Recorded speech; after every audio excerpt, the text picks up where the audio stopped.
ছোটবেলায় আমাদের সময় ডিমের দাম ছিল মাত্র 5 টাকা।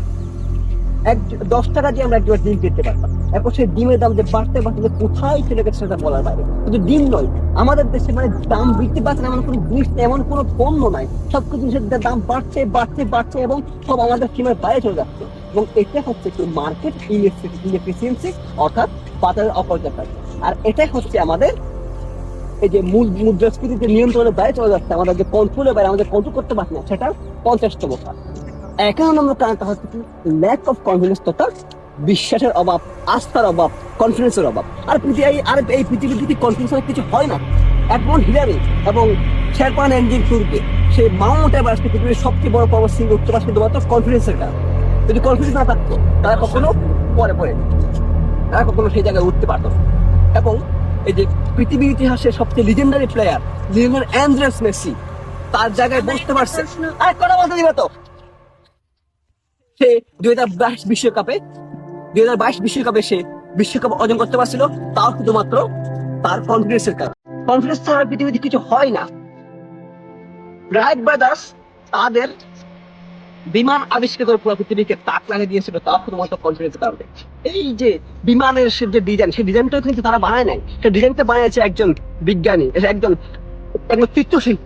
চিন্তা করতে পারেন, চিত্রশিল্পী সেই ডিজাইনটা বানিয়েছে, তার নাম হচ্ছে লিওনার্দো দা ভিঞ্চি। তুমি কি বিষয়টা বুঝতে পারছো? এবং এই যে লিওনার্দো দা ভিঞ্চির সবচেয়ে মূল্যবান চিত্রশিল্প, সবচেয়ে গুরুত্বপূর্ণ চিত্রশিল্প হচ্ছে কি মোনালিসা। সেই মোনালিসার দিকে যে তাকায় সেই অবাক হয়ে যায়। এবং সবচেয়ে অবাক করার ব্যাপার হচ্ছে এই মোনালিসা কিন্তু লিওনার্দো দা ভিঞ্চি শুধুমাত্র নিজে একাই কাজ করছিলেন, তার কাছে তার কোনো সাহায্য লাগেই, তার কাছে কোনো সাহায্য চাওয়া লাগেনি। এবং সে একা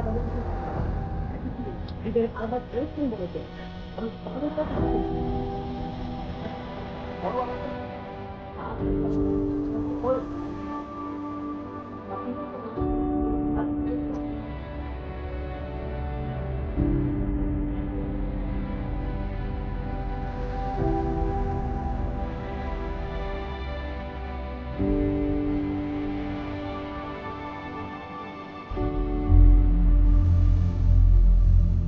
পলিটিক্যাল ইনস্টেবিলিটি। এবং এই পলিটিক্যাল ইনস্টেবিলিটি হচ্ছে আমাদের মুদ্রাস্ফীতি নিয়ন্ত্রণের বাইরে যাওয়ার, কন্ট্রোলের বাইরে যাওয়ার, কন্ট্রোল করতে না পারার সর্বশেষ কারণ। দুইটা তুমি বুঝতে পারছো? আবার তোমাদের কাছে কম ক্লিয়ার?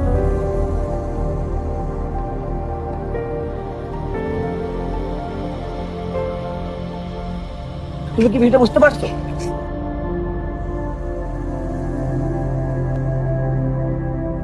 সালামু আলাইকুম, কেমন আছেন?